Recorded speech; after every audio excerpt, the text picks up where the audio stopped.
Okay, welcome back to the Odd Topic Podcast. This is episode number 52. I'm in a different location today. We are in Green Bay at Rock and Roll Land. This is Todd, the owner.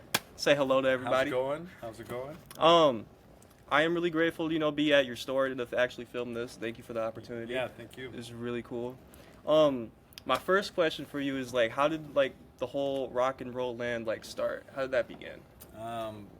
Probably 2008, 2009. A friend of mine and him and I had an idea of doing this rock and roll rummage sale, Okay. once a year, where we get record vendors, T-shirt vendors, have a band, have a DJ. Okay. And then that really never happened, and then it turned into the store. In 2011, we opened Rock and Roll Land, and we were down the street at a smaller location in the Westgate Plaza for 11 years. What? And then we've been up here now at this new location 2 years, a little over 2 years. It was just 2 years in January. So it kind of evolved into our own storefront, Okay. Okay. And then 3 years ago, I bought my business partner out. He had moved to the Nashville area. Mhm. So it's just been me on my own here for the last 3 years or so. Okay. Okay, that's awesome. And what kind of things do you sell here? Obviously records, Mhm. new and used. We really still pride ourselves on the used record collections. That's still so much fun to find. Yeah. Yesterday I had a rare jazz record that I sold, and it's great to have that, and then somebody else get excited about finding it here. So we really still really seek out excellent record collections. Okay. What's the most popular genre that you guys sell? A lot of It's rock and roll land. So obviously rock. Yeah. But we always say everything's rock. Everything's Yeah. got some kind of rock roots to it. Whether even country, it's got a little rock and roll to it. Jazz has got a little rock and roll. So we kind of say it's all rock and roll. But obviously classic rock is still so huge. The 80s and now the 90s. There's a younger generation that are looking for the 90s stuff on vinyl. And that seems to be the hardest to find right now. So they're starting to get a lot of reissues for 90s stuff, which is great. Yeah. I think it's really cool that your store adapts to every single generation. I really try. Yeah. And there's such stuff I know, so I still learn on a weekly basis about some new band or new artist. Yeah. And this last year, I listened to and ordered more pop than ever. Really? Yeah, and I think some of this new pop stuff is fantastic, and I feel like they really are incredible artists as far as making their own music or recording their own style the way they want to. I feel like they're not pushed in a direction that they don't necessarily want to be in, and, and it shows. Their music has been fantastic this last year. But then there's still, great rock and roll stuff, new bands. And I really like that you sell some Funko Pops over here too. Yeah, so any kind of collectible. I try to get the music related ones, or I like horror movies, so I try to order the horror movies. Okay. Or a few comic book ones, just like Deadpool and the Goofy, whatever variants they are. Yeah. But any kind of collectible thing, we have these little action figures, obviously some rock T-shirts, and then we still do CDs and cassette tapes, and then turntables and stuff like that. That's really cool. And you sell some shirts too, I see over there? Yeah. We carry our Rock and Roll Land shirts, and then I'll get concert shirts, used concert shirts from people. I try to seek that kind of stuff out as well. That's really cool. Like vintage shirts, and yeah, it's cool. Find an old Kiss shirt or something cool. Yeah. Have you ever been to any concerts throughout your life? Oh yeah. So before we started the store, I worked at Oneida Casino and did all the entertainment, or most of the entertainment out. My business partner and I were part of the team there. So we worked with, I didn't even know how many bands, That's crazy. Devo and, Cheap Trick and I'm trying to think, Everclear and Social Distortion. Really? Yeah. So, we were there for a Jeez. long time, Sammy Hagar, and just a hodgepodge of slew of bands over the years. And then the casino was kind of pushing away the entertainment, so then we kind of saw the writing on the wall, and we were going to do the store and still work the casino and do entertainment. Then it just became, This huge a thing. non-factor. Yeah. So I said, let's go for it. Yeah. We went, and we opened the door with the last bit of money we each had in our pocket, And it just here we worked are, out. Yeah, that is insane. So 13 years total in the store. It was 13 years this past October. So, yeah. So like basically your advice to like a new like business owner is like it's all just like a leap of faith basically. It really is. You got to be so into it, and we were lucky that we had a lot of collectible stuff. So we really started the store with like no loan. No. It was all our stuff. Yeah. We built our own racks. We had 8 racks when we first started, and I think it was about $100. This, obviously 13 years ago, it was about $100 per rack. So I mean, we scrimped every little penny we had. Dude. And I had gotten one of my last checks from the casino was like they paid for my vacation and stuff, and that was the last bit of money I had, and I had enough to finish paying for the sign out front, and then finish the little things, and then a little bit of money to start the cash register, Yeah. And then we just crossed our fingers and opened the door and let her rock. That's insane. How did you design like your logo? I always wondered because it looks so cool. There was an artist. He's from South America called Sol Rock. Okay. And he did some album art for some bands that we knew, and we really liked his art. So we sent him a couple ideas, and he doesn't speak very good English, so it was very generic wording. Yeah. We like a guy, a rock and roll guy, and we explained what we were. And so he came back with a couple renditions. In the first one, he had a cigarette in his mouth with a switchblade, and we're like, no cigarette, no switchblade. Yeah. And then it turned into our logo. And then in our 10-year, when the store was 10 years old, we had him redesign another logo for us, like a 10-year anniversary That's so logo. cool. So I have that as well, and super cool. So I'm hoping to do a 20-year one at some point. We'll be 14 years this year and 25. So if I can keep in touch with him, but yeah, he's great, and he's gotten better at English now in the few years, so it was really easy to communicate with. But Sol Rock, and he's out of South America. That's really cool. Yeah. I like that most companies give like their artists like recognition and everything. That's really awesome. We try to keep his stuff on there because he's a very unique artist, and like I said, he does a lot of album art for other bands. Yeah. I don't even know this. If you look him up, you can tell how much stuff he's done. Yeah. Do you guys have like an online website where you can buy some stuff? We do. We have a website. It's just rockandrollland.com. Okay. It's linked to our distributor, so you can order like anything new, and then you can get it shipped right to your house. So it's people kind of mistaken that sometimes, thinking it's in stock here, which is it's not always the case. Yeah. Because it's just a list of thousands of records. So I mean, I try to do my best as far as keeping the current popular whatever.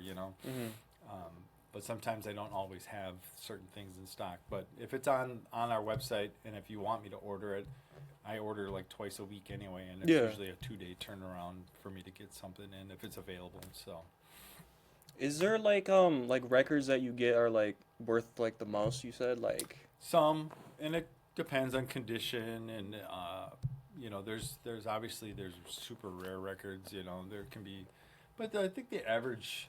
Like, some of my back wall stuff is $75, $100, $200. And some of it's not that old, and some of it's really old. Like the jazz record yesterday was from 1959 that I sold. Jeez. And it was a $100 record, and that was a fair price, and the guy was ecstatic. Where are you going to find a minty copy of a 1959 jazz record, Jeez. So it's that, and trying to make a fair price for stuff. I don't need to be, top of the mark. Yeah. I try to look basically at what I pay for it versus what the value is, and then I kind of get a happy medium there. So. Okay, that's awesome. Yeah. That you look for like everyone's We're here needs, to sell. We're here to sell records. I don't need to be. Yeah. Over the top as far as price goes. Yeah.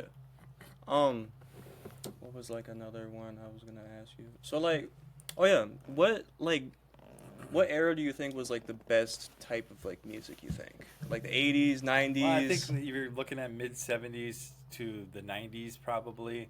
I feel like that was a bulk of records. There were so many new bands, especially in the 80s, and everything was on vinyl then, and they were pressing it like crazy. You look at bands like, Motley Crue and Poison, and I mean, those guys were the heyday of records, White Snake, and so Led Zeppelin in the 70s, and Rolling Stones, still Beatles are still those. They made so many of those records, so they're always in abundance, but then they're not, like Led Zeppelin records. I can't ever keep old school Led Zeppelin records in stock. I get like 5 or 6 of them, and they're gone within the week. That's crazy. It's millions of copies as they pressed. Yeah.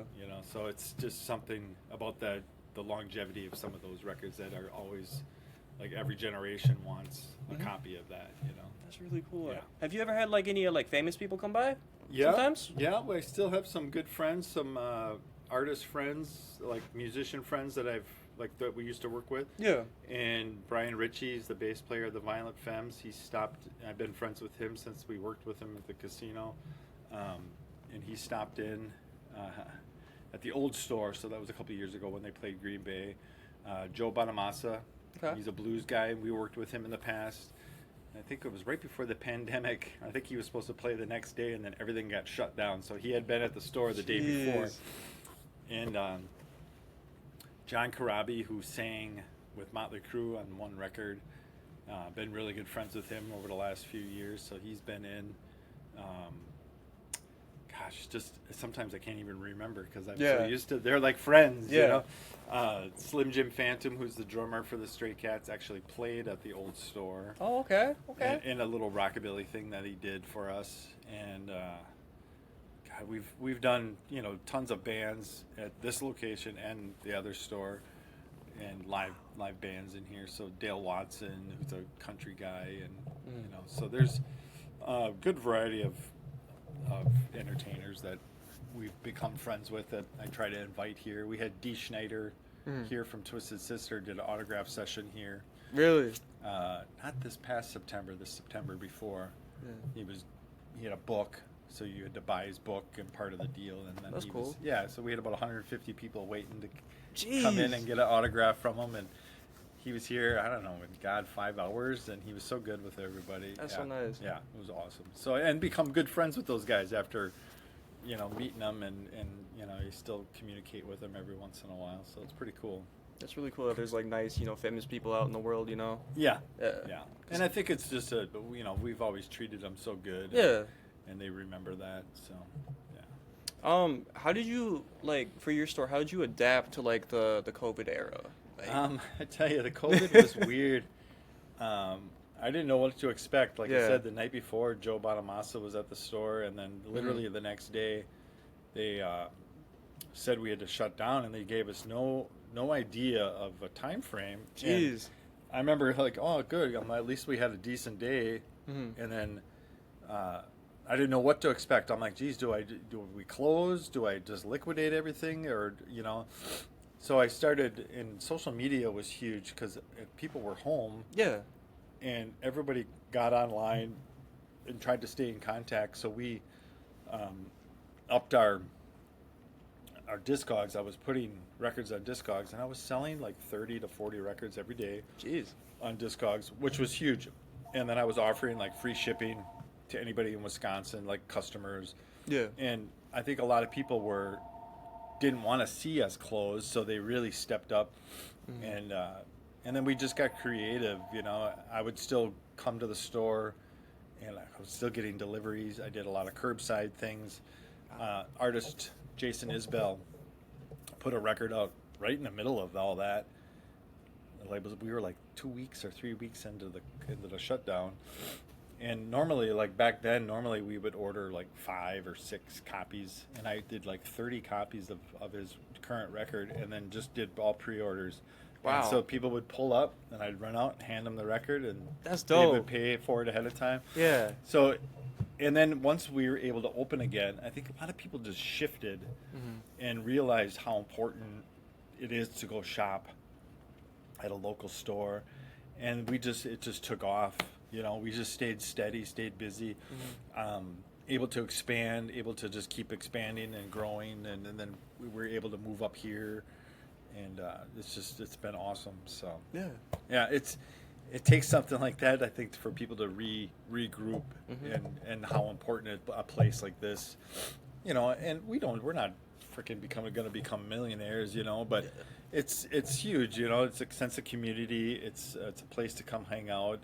You don't always have to come buy stuff, Yeah. There's the little groups of people that come out and hang out just to visit, and people it's like a little community spot for people to just hang out for the day, or come see a band, or just buy a record, or just hang out with people.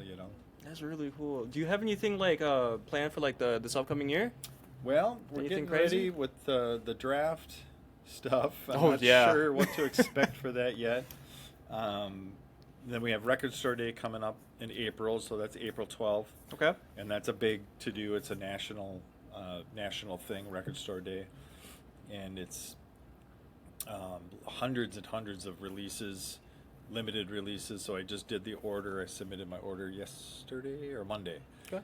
for Record Store Day. So we cross our fingers and hope we get what we want, or what we ordered, at least to some extent.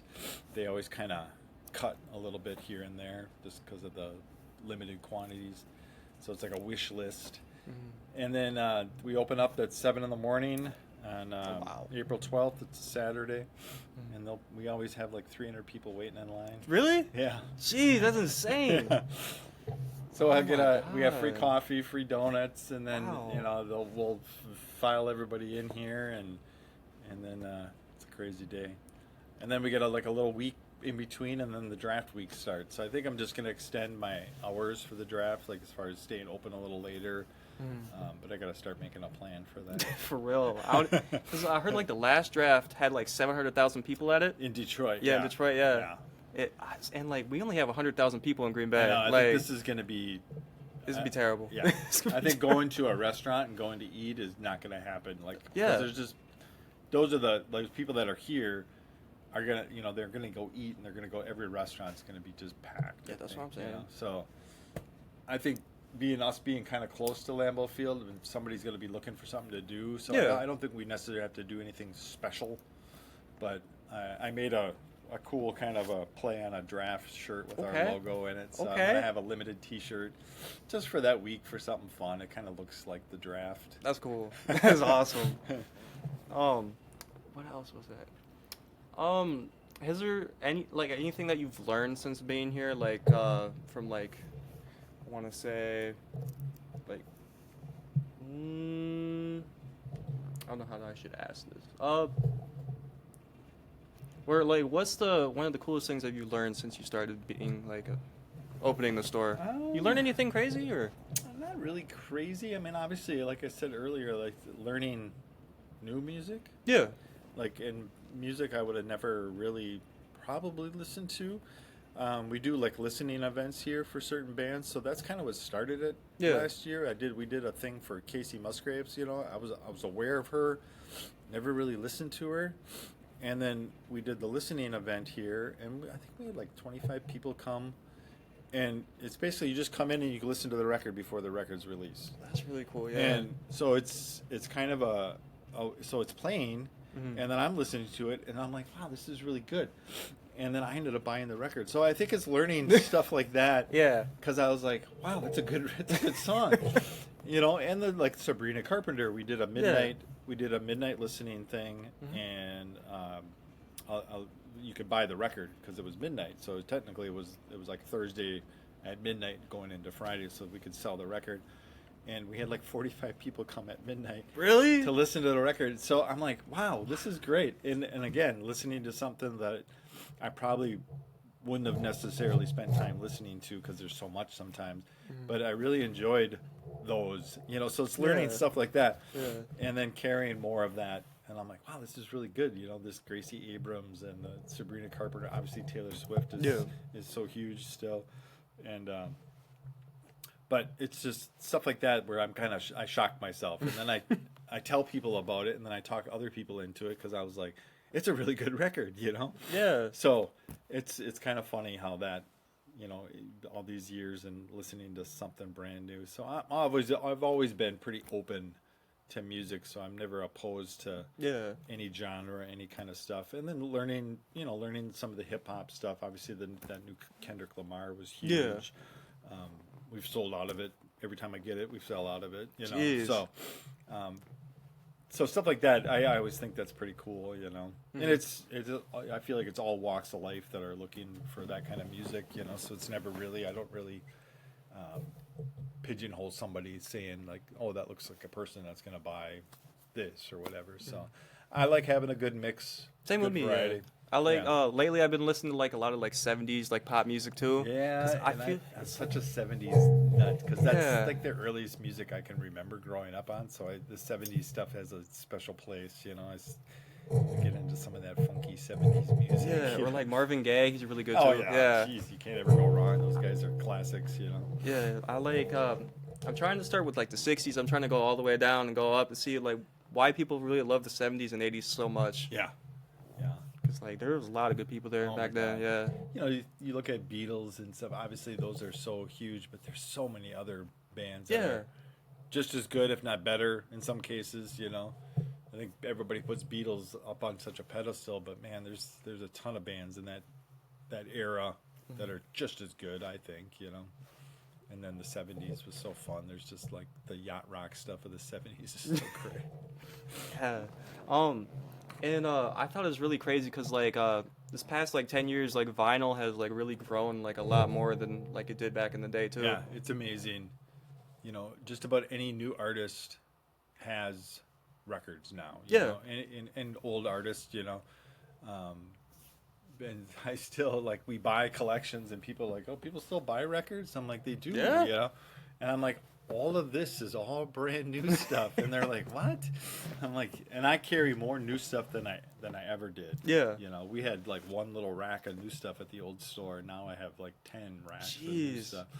So it's just the popularity, and everybody wants whatever new record that comes out. So every Friday is a new release day, or new, so there's always new. Yeah, I like that. Yeah. And like the last time I was here, I was like looking through like your new stuff, and like an album came out like a week ago, and I seen it was already here. I was like, wow, jeez. Yeah. I try to get them ahead of time and try to get them here for that release day, because if you don't, to try to re-get it now is always hard, like after the fact. So I try to order my best. I can't even think. Like Lumineers put a new record that came out last Friday, and I think I had like 6 copies, and it's already, for me to go reorder that now, it's already on back order. So it's just staying, I think, because there are so many record stores, and there's still not a lot, surprisingly, but there's enough where they're taking up all the inventory. So it could take 2 months, it could take a month for some of that stuff to come back, and so it's just trying to get the right amount. Yeah. That's really cool that you do that.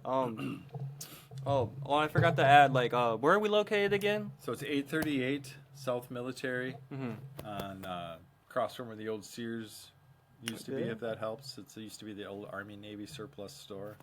Yeah, and then now there's a giant gym over there. I forgot what it's called. Yeah, Crunch. Yeah, Crunch or something.